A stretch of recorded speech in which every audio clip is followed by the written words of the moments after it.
لکھا. فاضل بریلوی رحمۃ اللہ نے پیر اور مرید کے حقوق پہ لکھا. اعلیٰ حضرت نے شرطیں بیان کی مرید کس کا ہونا ہے, شرائط. فرمایا سب سے پہلے 4 شرطیں دیکھو پھر بیعت کرنا. پہلی بات یہ کہ وہ بندہ اتنا عالم ہے کہ ضرورت کے مسئلے بتا سکے, جاہل کی بیعت جائز نہیں. اور دوسرے نمبر پہ فرمایا یہ بھی دیکھو کہ اعلانیہ گناہ تو نہیں کرتا, ظاہری طور پر شریعت کا پابند ہے. تیسرے نمبر پر یہ دیکھو اس کا سلسلہ متصل ہے, باقاعدہ کسی سے مرید ہوا ہے, سلسلہ اوپر تک صحیح چل رہا ہے.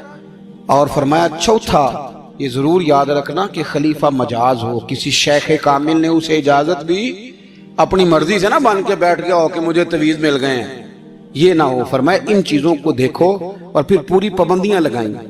کسی نے پوچھا پیر اور مریدنی کا پردہ ہے, تو اعلیٰ حضرت فرمانے لگے نبی پاک کی جو بیویاں ہیں نا وہ مومنوں کی مائیں ہیں, ان کو قرآن نے مائیں کا ہے, تو اگر اس ماں کا بیٹے سے پردہ ہے تو پھر مریدنی کا پیر سے پردہ کیوں نہیں. فرمایا واجب ہے مریدنی کے لیے پیر سے پردہ کرنا, واجب ہے. آپ کو ایک بزرگ تھے, انہوں نے اپنے ہاں جلسے پہ بلایا, جب آپ پہنچے تو وہ عورتوں کو ننگے منہ تعویذ دے رہے تھے. آپ نے دور سے دیکھا تو واپس آ گئے. وہ دوڑے پیچھے, کہنے لگے مولانا کچھ تو خیال کریں, لوگ کیا سوچیں گے, ایسے چلے گئے. تو آپ فرمانے لگے شاہ جی آپ نبی پاک کی شریعت کا خیال نہ کریں تو میں آپ کا خیال کروں, شریعت اسلامیہ کا خیال نہیں کر رہے, بے پردہ عورتوں میں بیٹھے ہو. وہ کہنے لگے میں توبہ کرتا ہوں, آج کے بعد نہیں کروں گا. فرمایا پھر ہاتھ بڑھائیے, پھر میں آپ کے ہاتھوں کے بوسے لیتا ہوں. اس لیے کہ اگر آپ مان گئے ہیں تو پھر ہمارا اختلاف نہیں. ساری زندگی دین کی پہرے داری کی. اعلیٰ حضرت رحمت اللہ علیہ نے آج سے 150 سال پہلے کہا تھا مسلمان اپنے بینک قائم کریں, اپنا سرمایہ. ایک جو باتیں آج کر رہے ہیں نا آپ کے لوگ دانشور, وہ 125 سال پہلے کہا تھا کہ اپنے بینک بناؤ, آپس میں مسلمان تجارت کریں. فرمایا اپنا پیسہ ایک دوسرے پر خرچ کرو, غریبوں کو وظائف دو, وہ سارے طریقے اپناؤ جو صحابہ نے اور محبوب کریم نے ہمیں عطا فرمائے. مسلمانوں کی فلاح پر انہوں نے بڑا کام کیا. وہ زمانہ اقبال پہلے کہا کرتے تھے سارے جہاں سے اچھا ہندوستان ہمارا, پھر اللہ نے توفیق دی تو کہنے لگے نہیں خاص ہے ترکیب میں قوم رسول ہاشمی. اعلیٰ حضرت اسی زمانے سے کہہ رہے تھے نہیں بھائی جو مصطفیٰ کے غلام ہیں ان کا منصب اور معیار الگ ہے, بڑی محبت سے زندگی گزاری, اللہ سے بڑا ڈرتے تھے. سید ایوب علی رضوی صاحب آپ کے خلیفہ ہیں, وہ کہتے ہیں ایک چھوٹا سا بچہ صبح صبح آ گیا, کہنے لگا حضور آپ کی کل دعوت کرنی, آ جائیں گے؟ آپ نے فرمایا آ جاؤں گا. کہنے لگا میں یتیم ہوں, باپ میرا فوت ہو گیا اور میرا بڑے دل کرتا ہے آپ سے محبت ہو گئی. فرمایا کب آؤں؟ اس نے کہا کل آ جانا. کیا کھلاؤ گے؟ تو چنے کی دال اس نے جھولی میں ڈالی. کہنے لگا حضور میں لے آیا ہوں, رات کو بھگاؤں گا, کل آپ کو کھلاؤں گا. آپ بیمار رہتے تھے, دوپہر کو سوجی کے بسکٹ کھایا کرتے تھے. سید صاحب کہتے ہیں جب وہ جانے لگا تو اعلیٰ حضرت فرمانے لگے اگر اجازت دو تو ایک بندہ ساتھ لے آؤں. کہنے لگا لے آؤ. فرماتے ہیں اس کے گھر گئے تو اندر بیٹھنے کی جگہ بھی نہیں تھی. 1000 کتاب کے مصنف, لاکھوں کروڑوں مریدوں کے پیر, امت مسلمہ کتنے بڑے لیڈر. کہتے ہیں اس نے نا باہر گلی کے باہر دروازے کے باہر چٹائی بچھا دی. کہنے لگا حضور اندر جگہ نہیں ہے, میری اماں ہیں اور آپ عورتوں سے بڑا پردہ کرتے ہیں. اعلیٰ حضرت باہر بیٹھ گئے زمین, اس کو کہتے ہیں لاجپال پیر. باہر بیٹھ گئے, وہ چنے کی دال لایا اور باجرے کی موٹی روٹیاں. آپ کو تکلیف رہتی تھی پیٹ میں, آپ وہ چیزیں استعمال نہیں کرتے تھے, پر 1.5 روٹی کھائی. کھانے کے بعد کہا جائیں. کہنے لگا نہیں میری اماں آگ جلا رہی ہے, چائے پی کے جانا.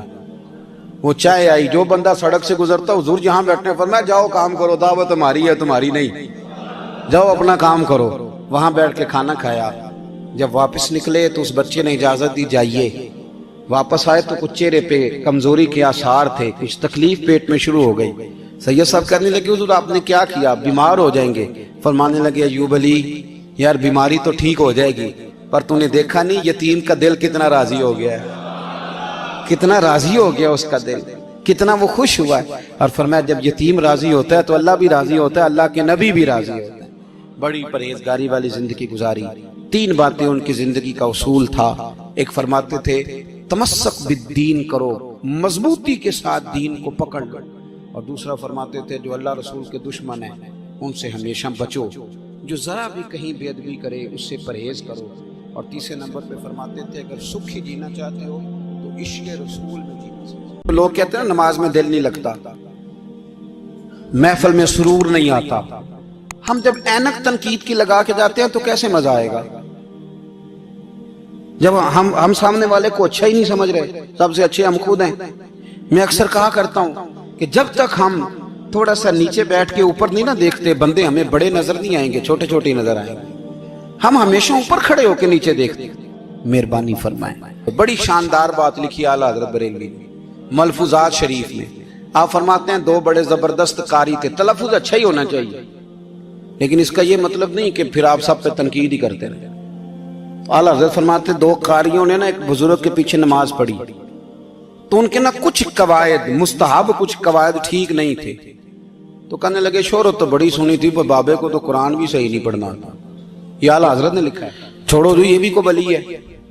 فرماتے ہیں بس مستحب قواعد ٹھیک نہیں تھے، جو چیزیں ضروری ہیں وہ ٹھیک پڑھتے تھے بابا جی۔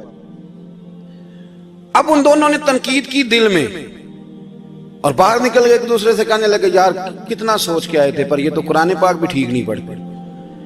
اب موسم تھا تھوڑا سا ایسے ہی معتدل موسم تھا، نہ زیادہ گرمی تھی نہ زیادہ سردی تھی، قریب ایک جھیل تھی، کپڑے اتارے، تہمتیں باندھی اور جھیل میں گھس گئے نہانے کے لیے۔ ایک شیر آیا تو کپڑے اٹھا کے لے گیا۔ اب بندہ پانی میں کتنی کو دیر رہ سکتا ہے؟ موسم بھی معتدل تھا، بڑی گرمی میں بھی بندہ زیادہ نہیں رہ سکتا، ٹھٹھرنے لگے، پریشان ہو گئے، کانپنے لگے، جائیں تو کدھر جائیں، بڑے پریشان۔ اب شیر بیٹھا ہے سامنے اور پہاڑی کے اوپر وہ بیٹھا کپڑے لے کے۔ اعلیٰ حضرت فاضل بریلوی رحمت اللہ تعالیٰ علیہ فرماتے ہیں کسی نے جا کے بزرگوں کو بتایا کہ وہ آپ کے مہمانوں کے کپڑے لے گیا شیر، تو ٹھٹھر رہے۔ وہ بزرگ آئے اور آ کے نا تو شیر کو آواز دی، اللہ ہر مشکل دی کنجی یارو ہاتھ مرداں دے آئی۔ شیر کو آواز دی، کہنے لگے ادھر آئے نا، وہ آیا تو تھپکی